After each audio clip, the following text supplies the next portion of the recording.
राजस्थान राज्य मेला प्राधिकरण विधेयक 2023 में जिस चिंता के साथ विधेयक को लाया गया है, मैं समझता हूँ ये चिंताएं ये विधेयक आने के बाद और प्राधिकरण बनने के बाद दूर होंगी।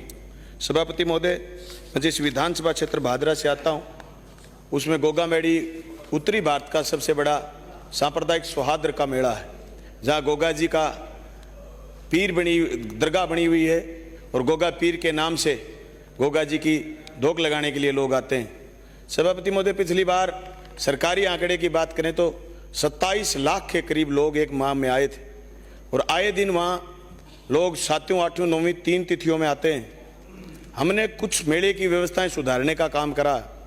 ये बात सही है कि 2019 तक मेले में व्यवस्थाएं, पेयजल की व्यवस्था, लाइनिंग की व्यवस्था, शेड की व्यवस्था और दूसरी चीज़ें, सफाई की बहुत खतरनाक स्थिति बनती थी। मैं धन्यवाद करना चाहूँगा मंत्री महोदय का कि पिछली बार ये गए वहाँ और इन्होंने 8.5 करोड़ रुपए की लागत से बनने वाले शेड, बैरिकेड्स और लाइनिंग के लिए जो व्यवस्थाओं के लिए पैसे दिए हैं। मैं चाहता हूँ कि तुरंत प्रभाव से उसका आरटीडीसी टेंडर करे और काम शुरू करे। लेकिन इसमें सबसे बड़ी जो चिंता की बात होती है सभापति महोदय, वहाँ चारों तरफ जो गांव हैं वो मेला संपन्न होने के बाद जिस गंदगी का सामना करते हैं वो चिंता का विषय रहता है। इसलिए हम चाहते हैं कि सफाई पर विशेष ध्यान दिया जाए। ये सफाई व्यवस्थाएं दुरुस्त होंगी तो फिर आने वाले लोगों की संख्या भी बढ़ेगी। उससे जो श्रद्धालु गोगामेड़ी से ददरेवा के बीच जाते हैं उसके लिए तो भी मैं सरकार का धन्यवाद करूंगा कि सड़क स्वीकृत कर दिए। बीच में कोई कमी नहीं बची, 30 किलोमीटर की सड़क की कमी थी, वो सड़क अब बन रही है। लेकिन सभापति महोदय, जो वहाँ चढ़ावा आता है, ये मेरा सुझाव है, सिर्फ गोगामेड़ी के लिए नहीं, पूरे राजस्थान में जहाँ भी धार्मिक संस्थान है, वहाँ जो देवस्थान के मंदिर हैं, जो चढ़ावा आता है उसका 50% वहीं खर्च करा जाए ताकि व्यवस्थाएं दुरुस्त हों। सिर्फ प्राधिकरण बनाने से कोई व्यवस्था परिवर्तन नहीं होगी। वही अधिकारी है प्राधिकरण में जो आपने ये लेकर के आए, वही अधिकारी अभी व्यवस्था कर रहे हैं। लेकिन अगर उनके पास बजट एस्टीमेट होगा तो फिर वो छाया की, टेंट की, वो बैरिकेड्स की, वो सफाई की सारी व्यवस्थाओं पर ध्यान दे पाएंगे। मैं वहाँ सीएचसी बनाने के लिए भी सरकार का धन्यवाद करना चाहता हूँ कि सीएचसी गोगामेड़ी में बन गई।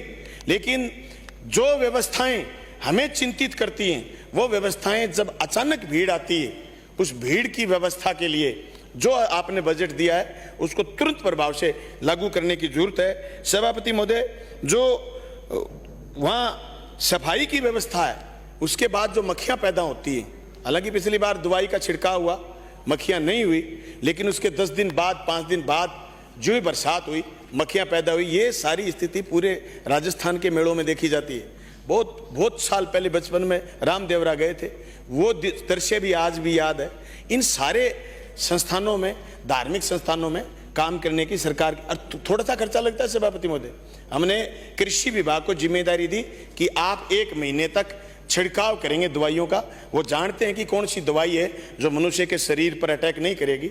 इसलिए उन्होंने उस थोड़े से बजट में 2-2.5 लाख रुपए के बजट में मक्खियों पर छिड़काव करके और मेले को साफ सुथरा रखने का काम करा।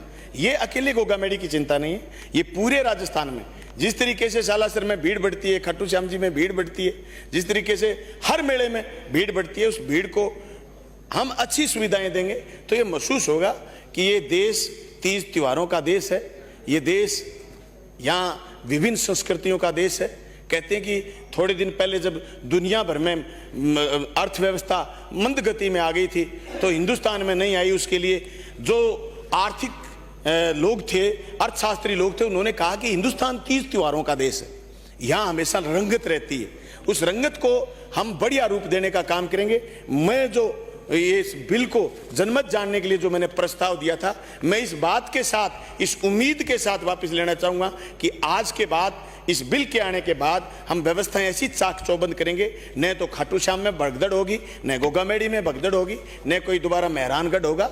लोगों की धार्मिक भावनाओं का भी हम मान सम्मान करेंगे और खास करके गोगामेड़ी का जो स्थान है उसमें जो सीएचसी आपने दी है, मैं चाहता हूं कि गुरु गोरखनाथ के नाम से उस सीएचसी का नामकरण करा जाए ताकि लोगों की आस्था मजबूत बनी रहे और लोग वहाँ जो आए वो ये महसूस करें, उत्तरी भारत से पूरे लोग छत्तीसगढ़ से, उत्तर प्रदेश से, हरियाणा से, हिमाचल से वहाँ लोग आते हैं, उनकी उस गुरु गोरखनाथ के प्रति आस्था है, उस आस्था का सम्मान हो। आपने मुझे मौका दिया, थैंक यू।